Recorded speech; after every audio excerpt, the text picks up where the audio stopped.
Assalamualaikum warahmatullahi wabarakatuh. Bismillahirrahmanirrahim. Alhamdulillahirabbil alamin. Wassalatu wassalamu ala asyrafil anbiya'i wal mursalin sayyidina Muhammadin wa ala alihi washabbihi ajmain. Rabbi shrah li sadri wa yassir li amri wahlul 'uqdatam min lisani yafqahu qawli. Pemirsa yang dimuliakan Allah, alhamdulillah pada pagi hari ini kita masih dalam keadaan diberikan iman dan Islam. Mudah-mudahan hidayah terus berlimpah pada kita sehingga kita bisa istiqomah dalam iman dan Islam kita, dan semoga bisa husnul khotimah. Saat ini saya akan menjelaskan tentang tafsir surat An-Nisa ayat 57. Allah menegaskan dalam ayat ini, a'udzubillahi minasyaitonirrajim, bismillahirrahmanirrahim, walladzina amanu wa amilus solihati sanudkhiluhum jannatin tajri min tahtihal anhar khalidina fiha abada lahum fiha azwajum mutahharatu wa nudkhiluhum dhillan dhalila. Dalam ayat ini Allah menegaskan bahwa orang-orang yang beriman dan beramal soleh, maka kami masukkan mereka ke dalam surga. Yang di bawahnya ada sungai yang mengalir, mereka kekal di dalamnya, dan mereka akan mendapatkan pasangan yang suci, dan kami masukkan mereka ke dalam naungan yang teduh. Jadi di dalam ayat ini Allah menggambarkan bahwa orang yang beriman itu harus rajin beramal soleh. Jika orang yang beriman kemudian terus dia rajin dalam beramal solehnya, maka balasannya yang pertama, dia akan menjadi ahli surga. Ahli surga yang subhanallah ya, di dalamnya banyak taman-taman yang indah, dan bahkan di bawahnya ada sungai-sungai yang mengalir. Sungai-sungai yang mengalir ini rasanya berbeda-beda. Ada yang dirasakan seperti air yang sejuk, ada yang seperti madu, ada yang seperti arak tapi tidak memabukkan, dan bahkan ada yang seperti susu. Ini kita melihat bahwa balasan orang yang beriman dan terus beramal soleh luar biasa di hari akhiratnya.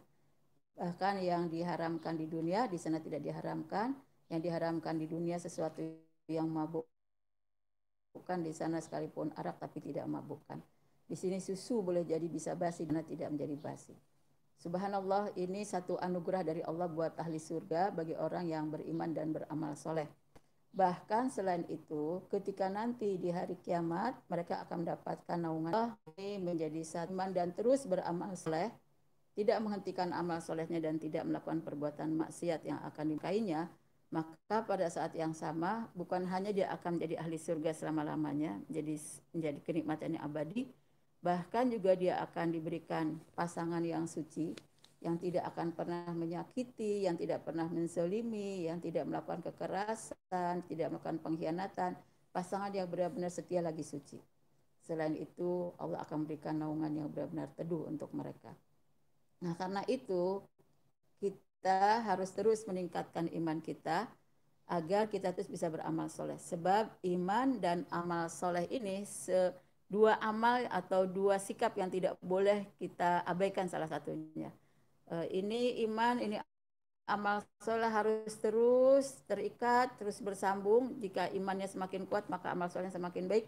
Jika iman dan terus menjadi kuat lagi, tinggi lagi, lebih pun akan terus bertambah dan bertambah, sehingga nanti balasan di surganya lebih baik dan lebih baik dan lebih baik.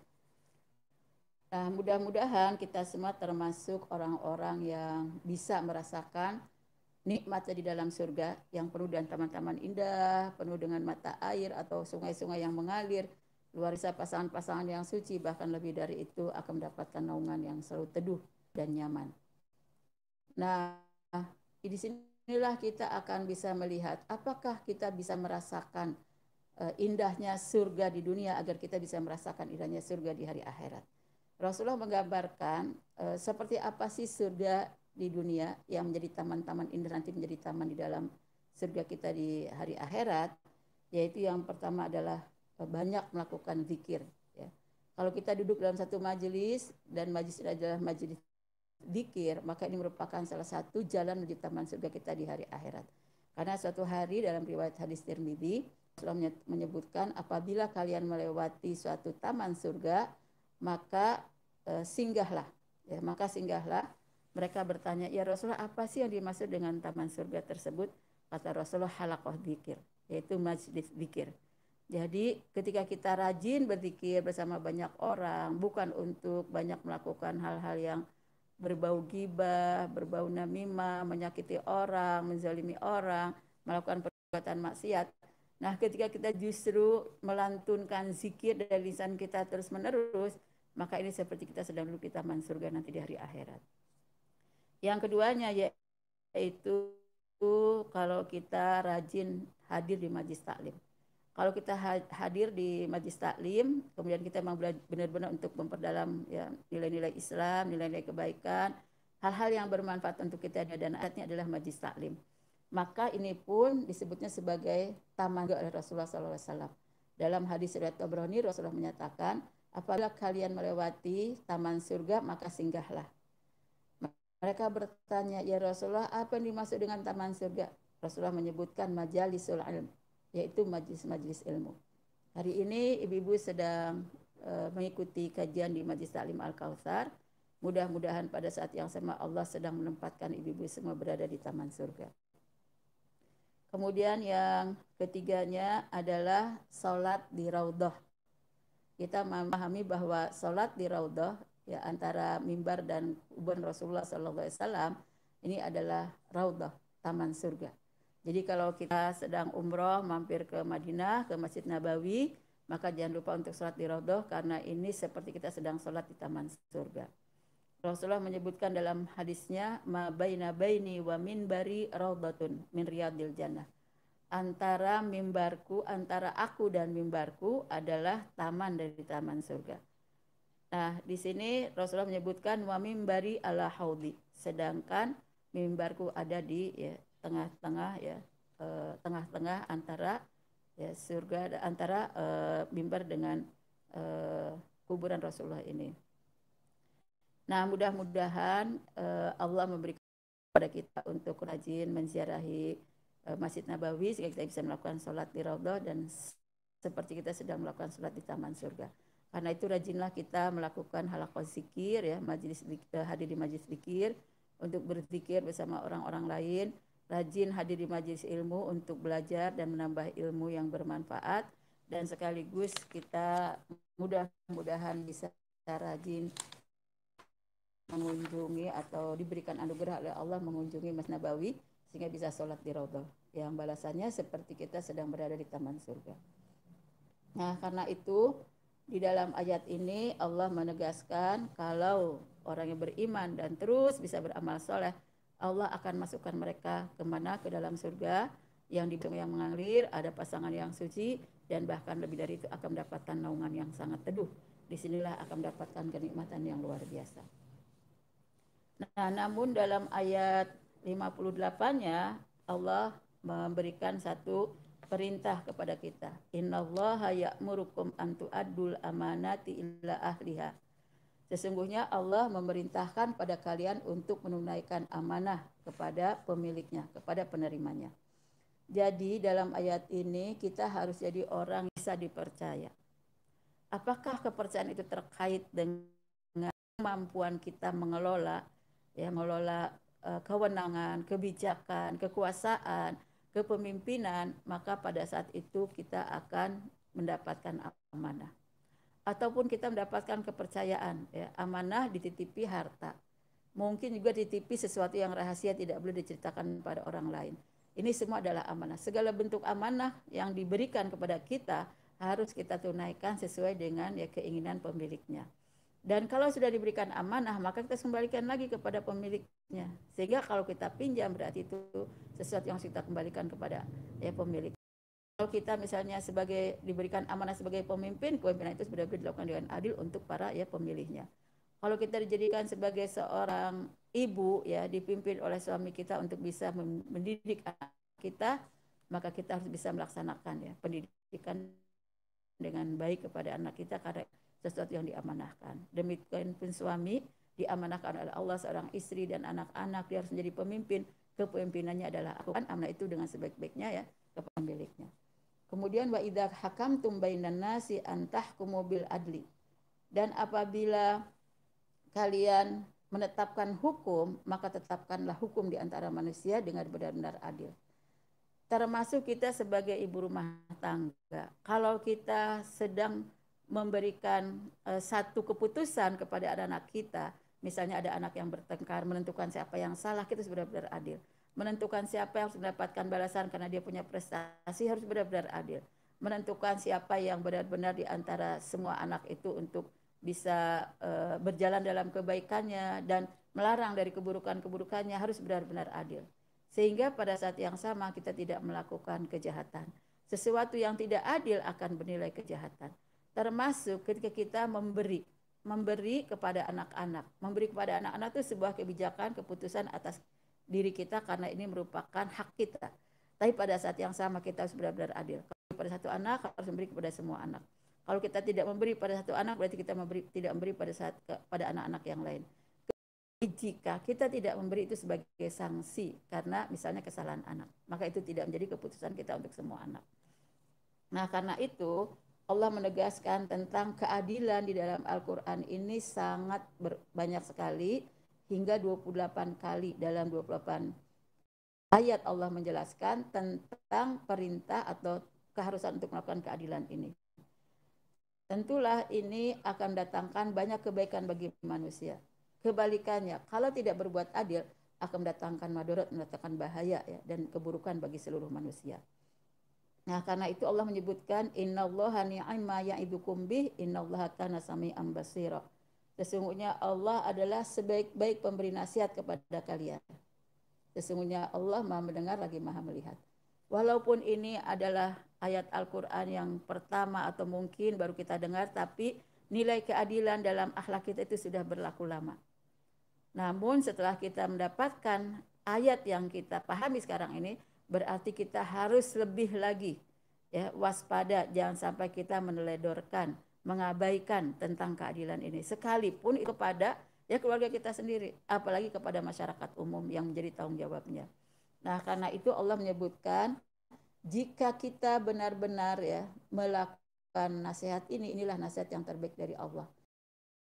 Lihat di sini ada orang berencana melakukan ketidakadilan, Allah sudah Maha mendengar. Padahal ini belum dilakukan.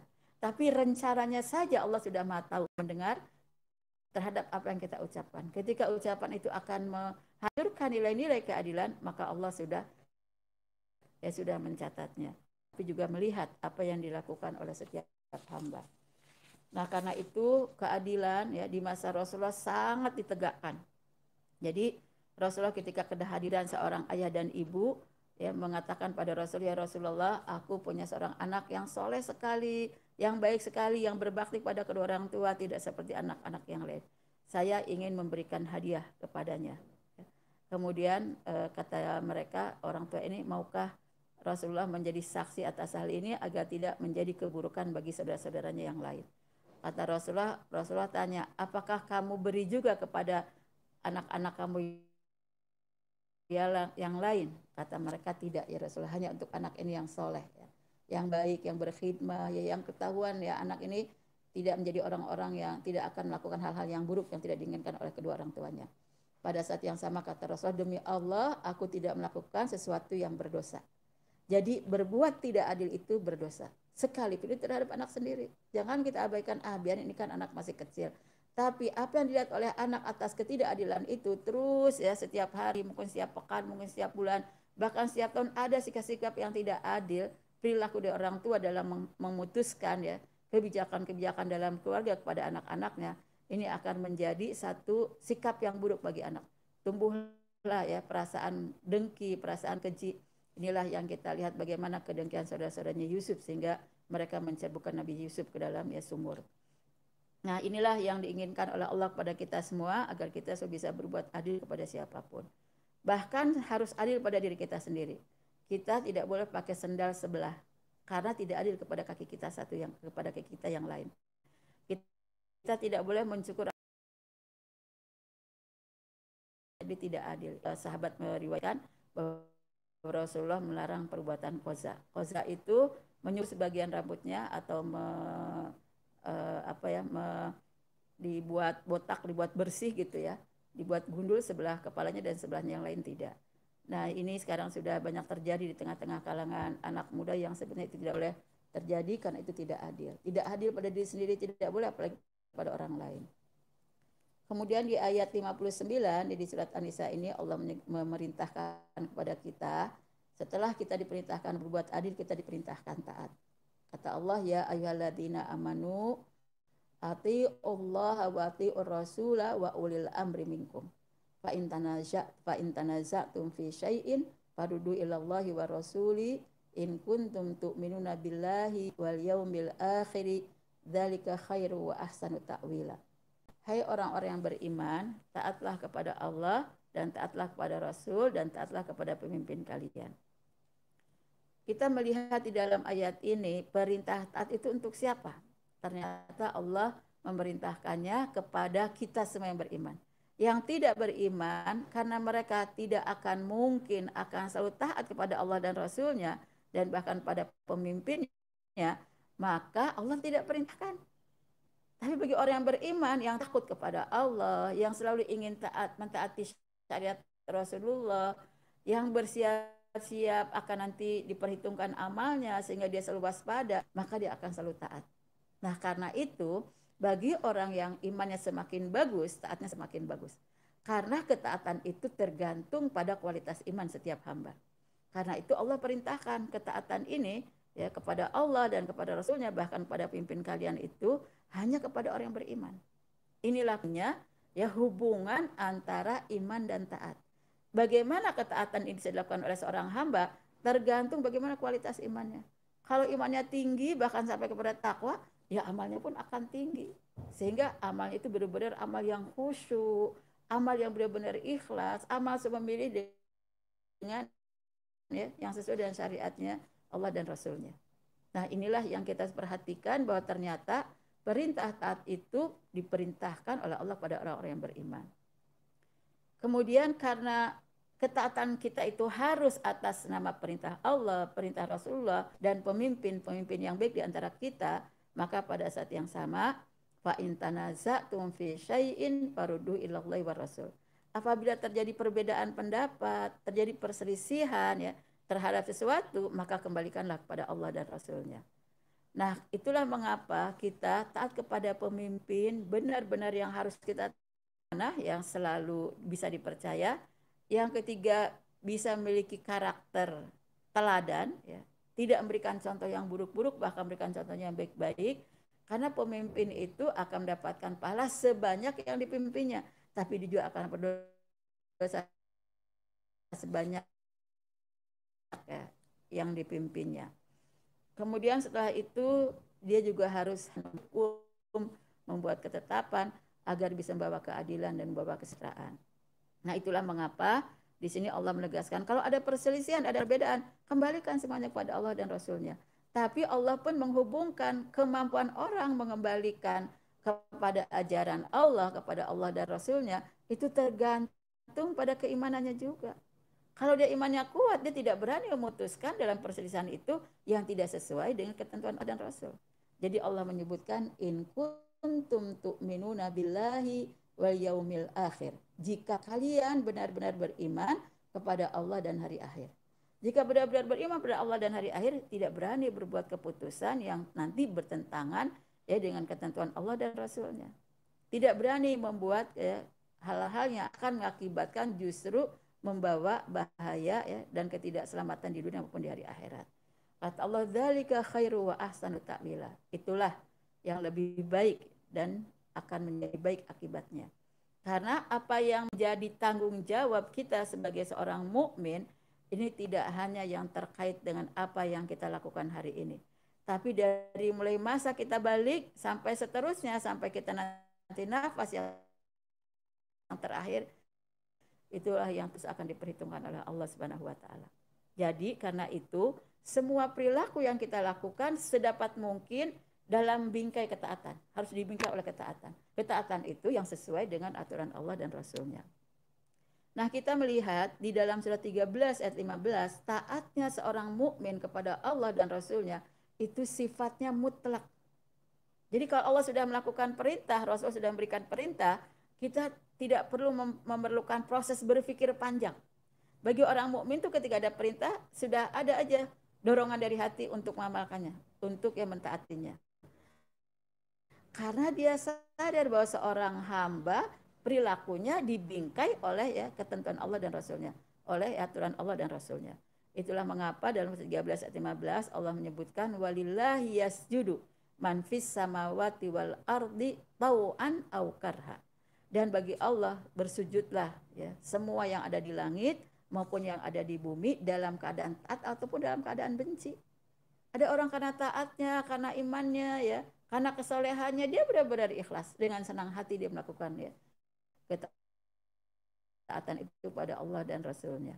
Tapi ada orang yang mungkin terpaksa karena ini aturan yang mengikat ya dibuat oleh pemimpin untuk kebaikan-kebaikan, tapi dia tidak ikhlas melakukannya terpaksa ya dalam kondisi yang sama ya, maka ini tetap saja punya kewajiban untuk ditaati. Nah, apalagi kepada Allah. Kalau kepada pemimpin saja kita harus seperti itu, ketika dia sudah buat aturan apalagi kepada Allah. Maka seluruh makhluk yang ada di bumi maupun yang ada di langit kata Allah bersujudnya kepada Allah. Kemudian ketika kita taat betul-betul karena iman, maka itu akan jadi ibadah kita. Sebagai seorang mukmin yang diperintahkan taat pada Allah dan Rasulnya, sekecil apapun bentuk ketaatan kita, itu akan jadi ibadah. Kita misalnya diperintahkan oleh Rasulullah untuk tersenyum. Tersenyum itu jadi sedekah. Walaupun kita mungkin sedang tidak enak hati, ya, walaupun kita mungkin sedang kecewa, kita sedang bersedih, sedang gundah, tapi kalau kita bertemu dengan suami, kita akan tersenyum. Apakah itu tersenyumnya dengan senang hati, ya, dengan penuh keikhlasan, ataupun karena misalnya terpaksa karena kita, ini jauh lebih baik daripada kita ya tidak melakukannya. Sebab ketika kita bisa melakukannya maka itu akan bernilai. Namun kita menyadari setiap orang yang ikhlas itu tentu akan diterima ibadahnya kalau dia ikhlas ya. Nah, karena itu kita akan taat pada Allah dengan iman kita, dengan keikhlasan kita, dan ini akan menjadi ya ibadah kita. Allah sudah menegaskan ya ayuhan nasu ubudu rabbakum. Hai orang yang beriman ya, sembahlah Tuhanmu, beribadahlah kepada Tuhanmu. Kemudian selain itu, taat itu justru akan membuat kita tinggi imannya. Kita akan takwa kepada Allah. Kalau kita taat terus setiap hari kepada Allah dan Rasulnya, tidak berani melanggar aturannya, maka justru Allah akan berikan ya, tambahan iman, tambahan takwa semakin bagus, semakin bagus. Sehingga ketika Allah menegaskan dalam surat 221 perintah untuk beribadah kepada Allah itu, kata Allah, alladzi khalaqakum walladzina min qablikum la'allakum tattaqun. Hai manusia, sembahlah Tuhanmu yang telah menciptakan kamu dan orang-orang sebelum kamu, agar apa? Agar kalian jadi orang yang bertakwa. Jadi kita tidak akan rugi dengan ketakwaan kita. Bahkan kita akan disuburkan terus iman kita sampai kita betul-betul jadi orang yang bertakwa. Itulah perintah Allah menegaskan kalau kita benar-benar bertakwa kepada Allah, beriman kepada Allah, maka kita akan mentaati ajaran yang dibawa oleh Rasulullah SAW. Qul in kuntum tuhibbunallah fattabi'uni yuhibbukumullah. Katakanlah, jika kalian betul-betul cinta pada Allah, maka ikutilah aku, ikuti Rasulullah ya.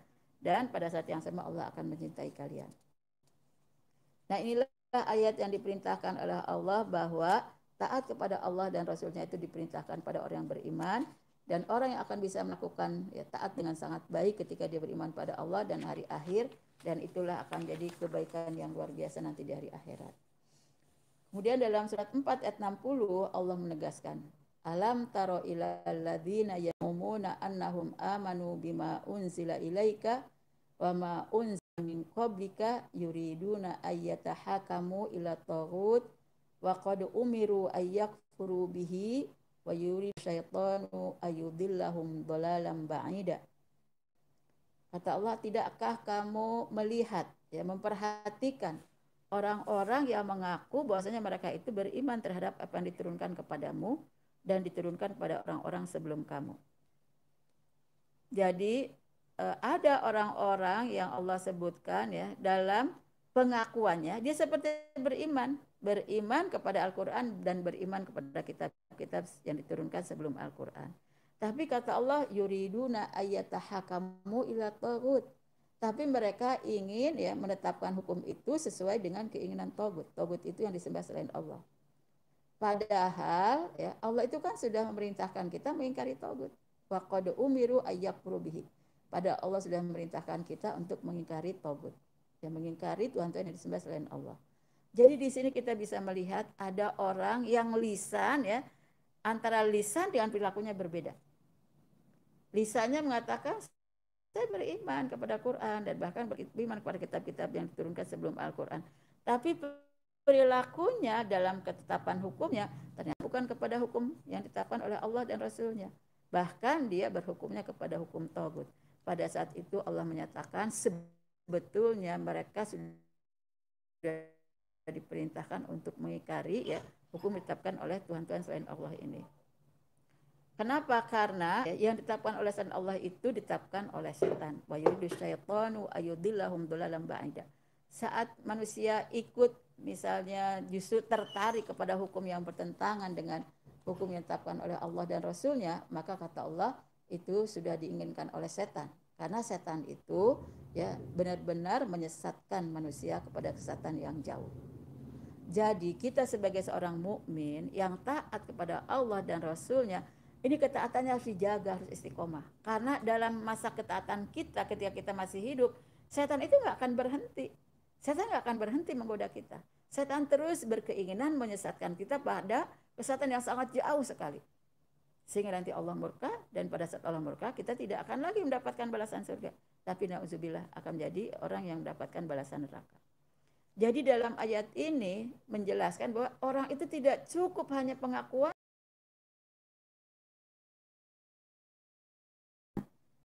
sebagai Tuhannya, beriman Nabi Muhammad sebagai utusan Allah, sebagai Rasul Allah, maka berarti dia akan beribadah sesuai dengan tata cara yang dibawa oleh Rasulullah. Nah, pada saat yang sama ini harus istiqomah. Karena pada saat kita masih hidup, ingin terus beribadah, setan tidak akan pernah berhenti mengganggu kita, menggoda kita untuk bisa melakukan kesesatan. Allah menyebutkannya an yudillam dolalam ba'ida. Setan itu gak akan pernah berhenti kepada manusia untuk apa? Menyesatkan sejauh-jauhnya. Nah, ini diingatkan oleh Allah, maka ya kita harus terus mengikuti, berpedoman ya kepada Al-Quran diturunkan oleh Allah pada Rasulullah dan mengikuti tata cara hidup yang dibawa Rasulullah SAW. Dalam surat An-Nahl ayat 36 pun Allah menegaskan bahwa beribadah pada Allah itu tidak boleh sesuai dengan ajakannya Tuhan-Tuhan selain Allah. Allah menyebutkan walaqad ba'atsna fi kulli ummatir rasulan ani'budullah wastanibut taghut. Sungguh kami telah merintahkan ya kepada seorang rasul pada setiap umat untuk apa? Agar dia memerintahkan kepada mereka beribadah kepada Allah dan menjauhi ya para tagut. Jadi perintah Allah untuk taat pada Allah dan Rasul yang diutus oleh Allah itu dari zaman dahulu sampai pada zaman Nabi Muhammad sama perintahnya. Kalau kita beriman pada Allah, ikutilah syarat Rasulnya. Kalau kita sudah seperti itu, maka jangan tergoda oleh godaan-godaan yang akan dibujuk oleh setan untuk bisa mengikuti ya hukum-hukum yang ditetapkan oleh tagut, oleh Tuhan-Tuhan selain Allah. Nah, karena itu siapapun yang berpegang teguh kepada imannya kepada Allah sebagai Tuhan mereka, kemudian Rasul atau Muhammad sebagai Rasul mereka, Islam sebagai agama mereka, maka mereka akan memiliki ikatan yang sangat kuat, tidak bisa diganggu oleh setan sama sekali. Ini yang Allah sebutkan dalam surat 2 ayat 256. Faman yakfur bitaghuti wa yu'min billah faqad istamsaka bil urwatil wuthqa. Dan barang siapa yang mengingkari tagut dan beriman kepada Allah, maka sungguh dia sudah berpegang pada ikatan yang kuat, tidak akan mungkin bisa dilepaskan. Allah yang menyebutkannya lan fisal malha, tidak akan ada yang bisa melepaskan lagi. Jadi ketika dia sudah kuat imannya kepada Allah, maka dia akan bisa menolak segala bentuk ketetapan hukum ditetapkan oleh Tuhan-Tuhan selain Allah. Kemudian setelah itu surat 4 ayat 61. Wa idza qila lahum ta'alu ila ma anzalallahu wa ila rasuli ra'aital munafiqina yasudduna anka sududa. Dan apabila dikatakan pada mereka, marilah ya kepada apa yang diturunkan oleh Allah kepada Rasulnya, maka kamu akan melihat orang-orang munafik akan menghalang-halangi kamu ya dari kebenaran ya dengan sangat keras. Jadi kita melihat bukan hanya setan, bukan hanya nafsu ya yang akan mengganggu kita, bukan hanya tadi para togut ya Tuhan selain Allah yang akan mengganggu keimanan kita, mengganggu ketaatan kita, tapi juga di sini disebutkan ada orang-orang munafik. Orang-orang munafik itu salah satu sikapnya menjadi perbuatan dan wataknya adalah menghalang-halangi ya manusia untuk berbuat kebaikan. Allah yang menyebutkan dalam surat 4 ayat 61 ini, ra'aital munafiqina yasudduna anka sududa. Kamu akan melihat orang-orang munafik itu selalu menghalang-halangi kamu ya dengan sangat keras pada kebaikan. Nah, kenapa orang munafik itu selalu menghalang-halangi orang yang beriman untuk taat pada Allah, untuk melakukan kebaikan-kebaikan ya? Karena ada dua yang diinginkan oleh mereka. Dalam surat 7 ayat 45 Allah menegaskan, alladzina yasudduna an sabilillah, dan orang-orang yang menghalangi jalan Allah wa yabghunaha iwaja. Nah, inilah tujuan pertamanya. Mereka berharap akan membuat ya aturan Allah jadi bengkok, jadi sesat. Setelah itu wahum bil akhirati kafirun, yang keduanya agar mereka mengingkari hari akhirat. Kalau orang sudah menyesatkan ya keyakinannya kepada wahyu Allah, menyesatkan keyakinannya kepada ajaran agama yang ditetapkan oleh Allah, maka orang ini tidak akan bisa ya, menjadi orang yang taat pada Allah dan Rasulnya. Dan seandainya ada orang yang sudah bisa digoda dari yang tadinya beriman sampai akhirnya mengingkari terhadap hari akhirat yang akan menjadi hari pembalasan, ada hari hisab, setelah itu nanti dibalas jadi ahli surga atau ahli neraka. Pada saat yang sama akhirnya dia lupa dari keimanan ini, bahkan dia berbelok pada keimanan yang lain, maka pada saat yang sama setan dan juga orang-orang munafik, juga hawa nafsu sudah berhasil. Ya, sudah berhasil menghalangi jalan kita untuk tetap berada di jalan yang lurus.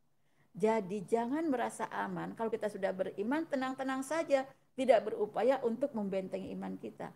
Padahal di sana ada orang-orang munafik yang akan menghalangi jalan kebaikan, ada setan, ada hawa nafsu ya yang akan terus bersama orang munafik ini bekerja sama menghalangi berbagai macam kebaikan dari diri kita. Jadi disinilah pentingnya kita bersabar ketika taat. Disinilah kita pentingnya bersabar ketika meninggalkan maksiat, dan harus bersabar ketika ada musibah agar kita istiqomah mengikuti ya ajaran Allah Subhanahu wa taala. Kemudian dalam surat 4 ayat 62 Allah menegaskan, fa kaifa idza asabathum musibah. Maka bagaimana apabila ya mereka ditimpakan musibah bima qaddamat aydihim, karena perilaku mereka sendiri, karena apa yang dilakukan oleh ya tangan mereka. Tsumma ja'uka yahlifuna billah, kemudian mereka datang pada kamu bersumpah atas nama Allah. In aradna illa ihsana wa taufiqa. Kami tidak menginginkan kecuali ya, untuk kebaikan dan kedamaian.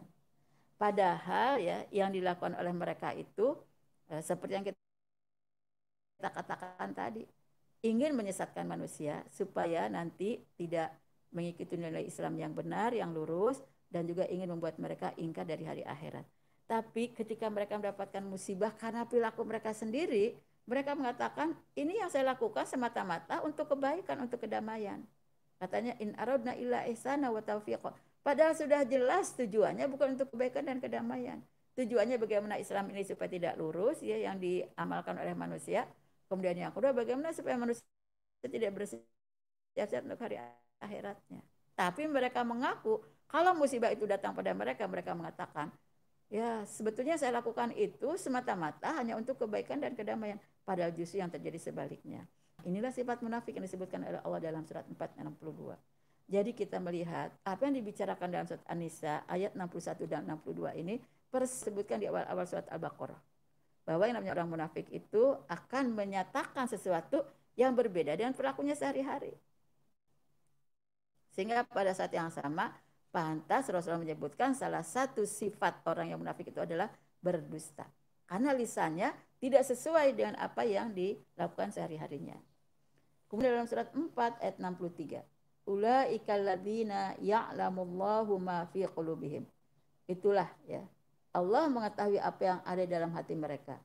Fa'arid anhum, maka berpalinglah ya kamu dari mereka. Wa izhum, dan berikanlah nasihat pada mereka. Wa qul lahum fi anfusihim qaulan baligha, dan katakan kepada mereka ya sampai dalam jiwa mereka perkataan yang bisa membekas. Jadi katakanlah sesuatu pada mereka dengan perkataan yang bisa ya membekas di hatinya. Kenapa? Karena yang jadi masalah bagi orang munafik itu masalah penyakit hati. Dia tidak bisa jujur, ya, tidak bisa jujur. Sehingga pada saat yang sama berbeda antara lisan dengan ada di dalam hati. Kalau orang tidak beriman pada Allah, tidak ada rasa takut di dalam hatinya ketika berdusta. Ada masalah di hati orang munafik. Dia tidak takut pada Allah ketika dia berdusta. Dusta antara tidak sesuainya lisan dengan perbuatan itu sesuatu yang biasa. Tidak takut oleh mereka. Kata Allah pada saat ini, bagaimana sikap orang beriman? Fa'a'rid anhum. Kita harus berpaling dari mereka. Jadi jangan bersahabat dengan orang munafik. Kita harus berpaling dari mereka. Setelah itu, kita tetap punya kewajiban menasihati mereka. Wa'idhum. Tapi berikanlah ya nasihat pada mereka itu yang bisa mempengaruhi hatinya. Karena yang jadi masalah dalam diri mereka itu adalah ada penyakit di dalam hati. Ada sesuatu yang salah dalam hatinya. Yaitu tidak beriman yang sesungguhnya pada Allah Subhanahu wa ta'ala. Kemudian dalam surat 4 ayat 64-nya Allah menegaskan wa ma arsalna mir rasulin illa bi'idznillah. Dan kami tidak mengutus seorang rasul kecuali untuk apa? Kata Allah illa liyuta'a bi'idznillah, kecuali untuk taat kepada Allah. Kecuali untuk taat kepada Allah dengan izinnya. Jadi ketika kita taat kepada Allah harus merasa bahwa ya Allah ini karena hidayahmu. Ya Allah saya bisa melakukan hal ini ya karena izin darimu. Kalau Allah tidak mengizinkan, tidak memberikan hidayah pada kita, kita tidak juga bisa taat. Pantas kenapa ya kita selesai memberikan salam, Assalamualaikum warahmatullahi wabarakatuh sebelah kanan, Assalamualaikum warahmatullahi wabarakatuh sebelah kiri, ketika sholat kita katakan Alhamdulillah. Karena kita tidak akan mungkin bisa melakukan sholat apalagi dengan khusyuk tanpa hidayah dari Allah.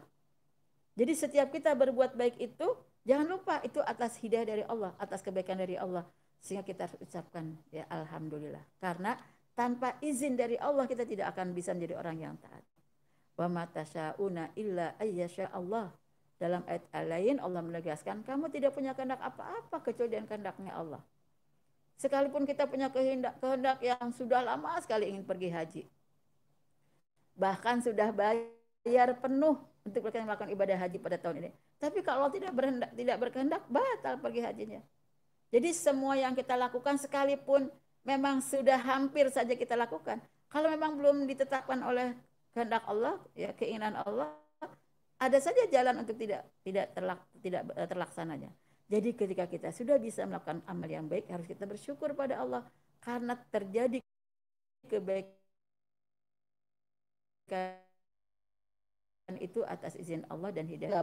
Anfusahum fastaghfirullah. Seandainya mereka datang ya ingin menzalimi diri mereka, ja'uka, mereka akan datang pada kamu fastaghfirullah, maka mereka minta istighfar, minta diampuni oleh Allah ya. Wastaghfarulahumur rasul, karena mereka sudah merasa aduh kalau sudah dapat musibah semacam ini nih berarti saya harus ya minta ampunan pada Allah. Tapi pada saat yang sama sebagai seorang mukmin ya Rasul diberitahu oleh Allah walaupun sudah jelas kesalahannya, kalau mereka minta diampuni oleh Allah istighfarkan, ampuni saja ya.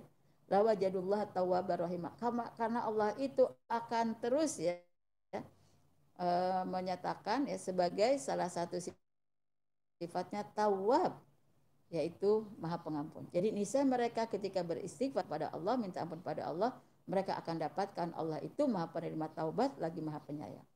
Nah karena itu seburuk apapun mereka tetap kita katakan nasihati. Wa'izhum kata Allah tadi dalam ayat sebelumnya. Berilah nasihat pada mereka. Siapa tahu pada saat kita berikan nasihat Allah pun berkehendak memberikan hidayahnya. Pada saat yang sama dia minta ampun pada Allah. Bahkan kalau dia minta diistighfarkan oleh kita akan istighfarkan. Karena ketika mereka menghadap Allah dengan taubat nasuhannya, Allah akan terima taubatnya dan bahkan setelah itu Allah akan berikan cinta kasihnya, kasih sayangnya. Walawajadullah tawwabar rahimah. Jadi yang namanya bertaubat itu kapanpun harus dilakukan. Sampai kapanpun orang itu berdosa, tapi kalau dia bertobat dan taubat nasuh, Allah pasti menerima. Dan bahkan setelah itu Allah hapus dosa-dosa yang lalu. Lebih dari itu Allah akan berikan rahmatnya. Inilah yang disebutkan oleh Allah dalam surat 4 ayat 64. Jadi dari sini kita paham, kalau orang bersalah itu cepat, jangan lama-lama dalam kesalahannya. Cepatlah dia sadar, cepatlah dia bertobat, cepatlah dia kembali kepada Allah. Lakukanlah ya yang lebih baik yang sebelumnya. Lupakan dan jauhi hal-hal yang dulu dilakukannya sebagai perbuatan dosanya. Untuk apa? Dia benar-benar istiqomah setelah bertaubat. Ini yang diinginkan ya oleh Allah Subhanahu wa taala kepada kita semua.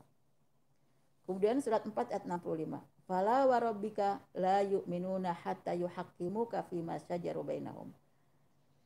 Maka ya demi Tuhanmu tidaklah beriman kepada kamu terhadap apa yang mereka perselisihkan. Ketika sudah ditetapkan hukumnya oleh Rasulullah, maka sumalaya jidu fi anfusihim harajan. Maka di dalam jiwa mereka tidak terdapat lagi keberatan untuk menerima hukum dari Rasulullah ini. Mimma qadaita wisalimu taslima, terhadap apa yang ditetapkan atau diputuskan oleh kamu ya Rasulullah, wa yusalimu taslima, dan mereka benar-benar yang menerima dengan sepenuhnya. Jadi dalam ayat ini jelas sekali ya, sekalipun orang itu berdosa ya, tapi ketika misalnya ada perselisihan kemudian dia bertobat dan bahkan berselisih tentang sesuatu hal, kita jangan mencari keputusan hukumnya ya yang di luar nilai Islam. Karena Allah menegaskan sebagai seorang mukmin ketika dia harus kembali kepada ketetapan hukum, kembali kepada ketetapan hukum yang ditetapkan oleh Allah dan Rasulnya. Jadi Allah menegaskan di sini ada hubungan antara keimanan dengan kesiapan kita menerima ketetapan hukum Allah dan Rasulnya. Karena kita diperintahkan tidak boleh ada lagi rasa keberatan dalam jiwa kita. Sehingga kita benar-benar menerimanya dengan sepenuhnya.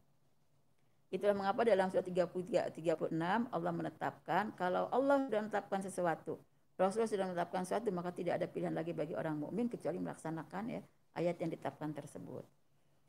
Dan subhanallah, Allah itu maha baik, maha kasih, maha besar ya. Kalau membalas perbuatan manusia luar biasa besar sekali, sehingga jangan kita anggap remeh ketika kita berbuat kebaikan dan jangan kita anggap remeh ketika kita melakukan kejahatan.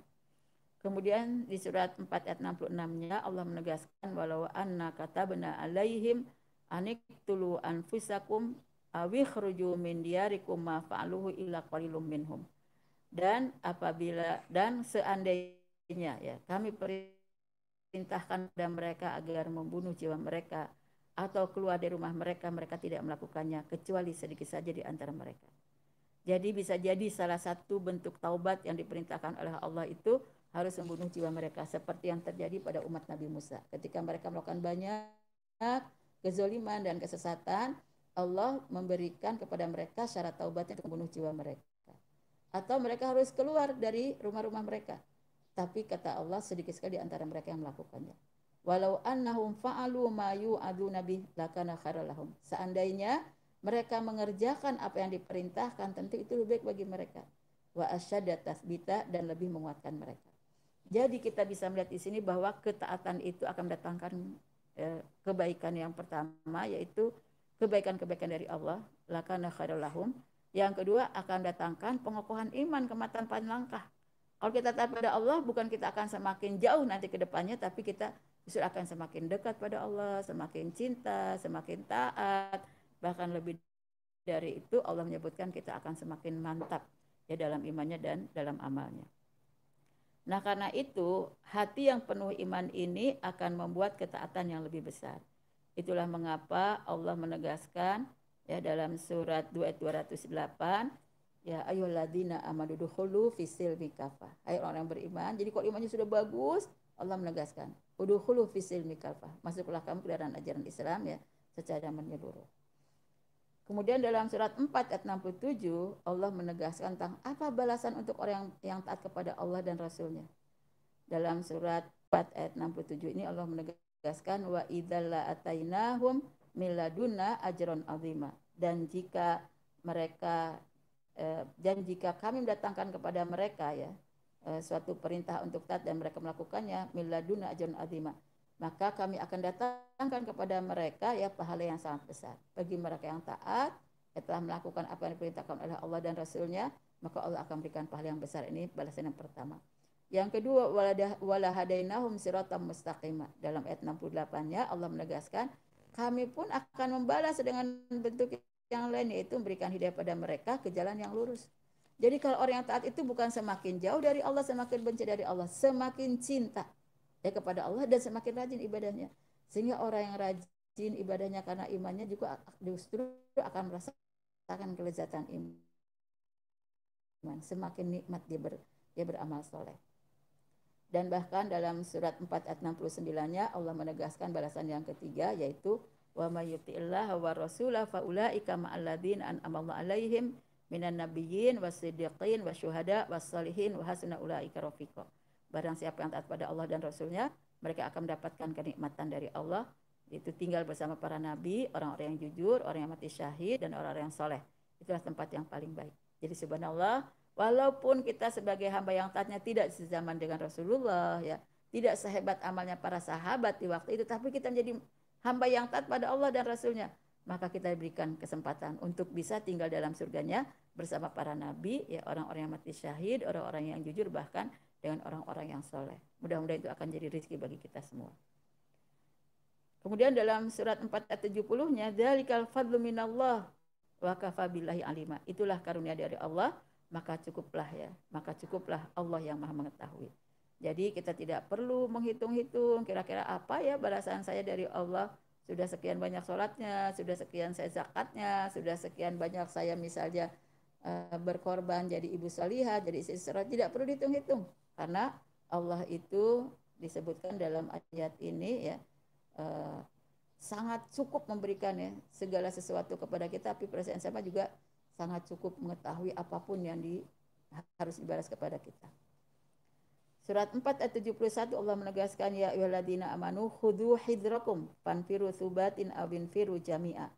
Hai orang yang beriman, ya, bersiap siagalah, majulah untuk bertempur, berperang, ya. Apakah dengan cara berkelompok ataupun dengan cara bersama-sama. Di dalam ayat ini Allah memerintahkan, ya, untuk berjuang di medan tempur kepada orang-orang yang beriman. Kemudian dalam ayat 74-nya, wa inna minkum lamal la yubatti anna fa in asabatkum musibatun qala qad anamallahu alayya idlam akum mahum syahida. Tapi di antara kalian ada orang yang tidak mau berjuang. Maka ketika musibah itu datang pada kalian, dia akan mengatakan, ya, Allah sudah memberikan karunia kepada saya. Kenapa? Karena saya tidak bersama mereka, ya, tidak bersama mereka berperang, ya, tidak ikut berperang bersama mereka. Jadi dia selamat, dia akan bersyukur. Karena apa? Dia tidak perlu, ya, tidak perlu misalnya mendapatkan musibah di medan perang. Tapi kita harus ingat, ayat ini tentu bagi kita tidak dalam kondisi ditujukan ketika kita dalam kondisi aman, damai, ya, tidak terancam nyawa kita, tidak terancam agama kita, maka pada saat yang sama kita harus membawa kedamaian. Sebab Islam itu cinta damai. Dalam surat 8 ayat 61 Allah menegaskan, wa in janahu lisalmi fajnah laha wa tawakkal 'ala Allah. Jadi yang diinginkan oleh Islam itu justru perdamaian. Karena itu selama tidak mungkin untuk mempertahankan diri kita, nyawa kita, dan bukan untuk mempertahankan agama karena ditindas, ya, karena misalnya dianiaya karena agama kita, maka pada saat yang sama kita pun terus berdamai dengan mereka. Sehingga kita tidak boleh membawa kekerasan, ya, tidak boleh membawa kerusakan. Bahkan diperintahkan oleh Allah terus kita harus bisa berlapang dada, memaafkan kesalahan orang, ya, bahkan harus bisa berperilaku lembut, ya, sehingga pada saat yang sama membunuh satu orang yang harusnya itu haram dilakukan oleh kita, itu dianggap seperti sudah membunuh, ya, seluruh umat manusia. Seperti yang disebut oleh Allah dalam surat 5 ayat 52, ya, faka'an nama qatalan nasa jami'a. Membunuh orang yang tidak berhak harus kita bunuh, ya, ini karena akibat, ya, kekerasan, maka itu sama seperti kita membunuh, ya, satu umat manusia, bukan satu orang lagi. Nah, apalagi kita kaum perempuan. Kaum perempuan itu di mana sih perjuangannya? Pertama, jadi istri solihah, jadi ibu solihah dalam rumah tangga kita. Perjuangan kita untuk terus sabar dan ikhlas jadi ibu soleh dan istri soleh itu adalah medan pertempuran kita. Bertempur dengan nafsu kita agar kita terus mempertahankan kesolehan kita sebagai ibu dan sebagai istri.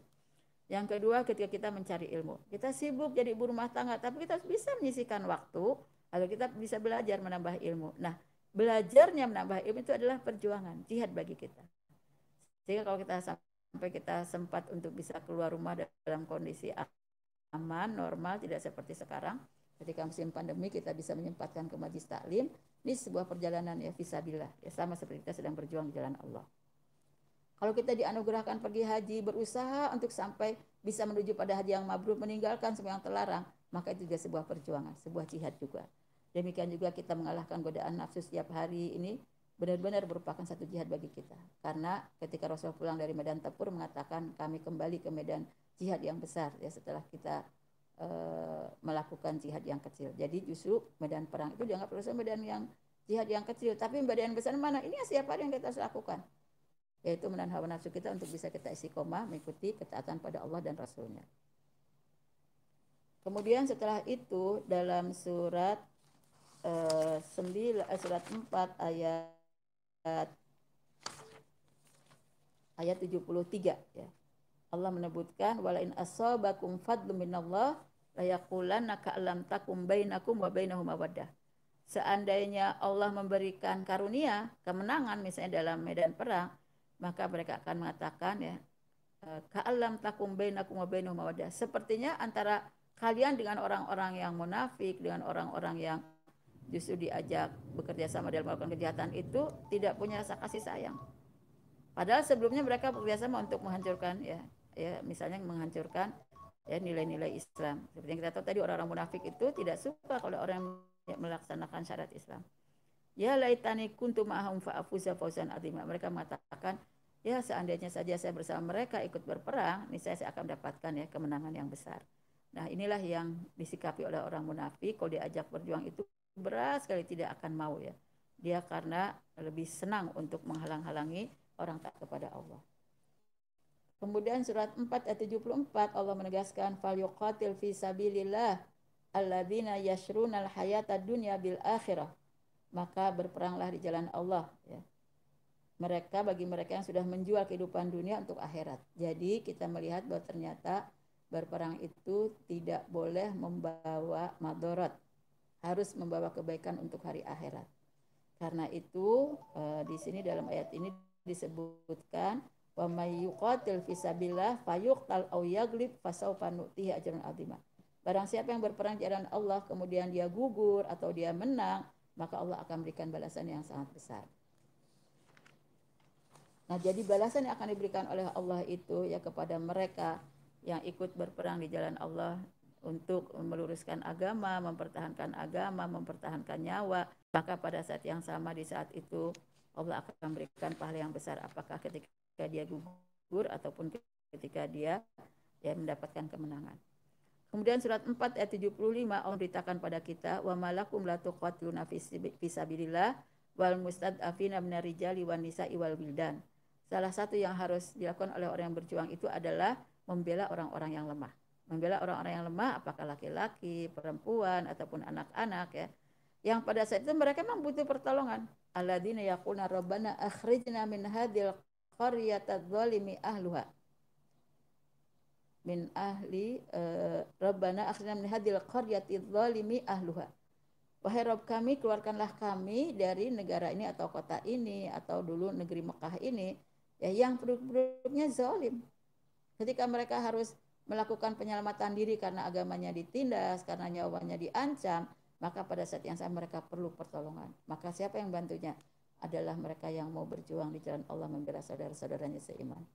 Waj'al lana min ladunka waliya waj'al lana min ladunka nasira. Dan berikanlah ya dari sisimu wahai Allah ya perlindungan ya dan berikanlah pada kami dari kamu pertolongan. Jadi pada saat yang sama dalam perjuangan pun di dalam Islam itu ada karakteristik, ada aturan yang harus diikuti sehingga tidak membawa kezaliman ya, dan perbuatan-perbuatan yang akan membahayakan orang lain dan bahkan memberikan kezaliman pada orang lain. Kemudian dalam surat 4 ayat 76 Allah menegaskan alladzina amanu yuqatiluna fi sabilillah walladzina kafaru yuqatiluna fi sabilit taghut. Kalau orang beriman berperang jalan Allahnya itu ya benar-benar ya ikhlas untuk kepentingan agama. Tapi kalau orang-orang kafir berperang jalan Allahnya justru berperang di jalannya bukan jalan Allah tapi di jalan taghut ya. Jadi justru bertentangan dengan apa yang ditetapkan oleh Allah. Faqatilu awliya asyaitan, maka yang harus dibunuh itu yaitu kawan-kawannya setan. Inna kaidas syaitani kana dha'ifa.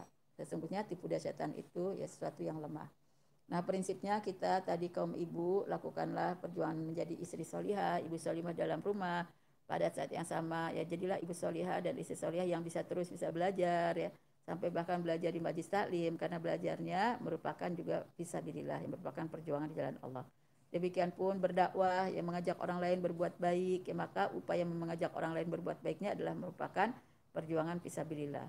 Demikian juga mendidik anak-anak bersahabat tuh sampai mereka berhasil jadi anak yang soleh, jadi anak yang taat, ya, menjadi anak yang bisa membahagiakan orang tua dunia dan akhirat, membahagiakan dirinya, ya, menyelamatkannya dunia dan akhirat. Ini juga sebuah proses perjuangan buat kita kaum ibu. Ya. Maka bersabarnya, berkorbannya, ya, ikhlasnya untuk sampai ke tahap berhasil melihat anak kita jadi benar-benar anak yang soleh, itu adalah perjuangan fisabilillah. Demikian juga kalau kita misalnya pergi haji, ya, kalau kita pergi haji, maka pada saat yang sama kita pun, ya, untuk bisa memperoleh haji yang mabrur juga adalah perjuangan bagi kita semua. Nah, inilah yang bisa saya sampaikan, mudah-mudahan bermanfaat.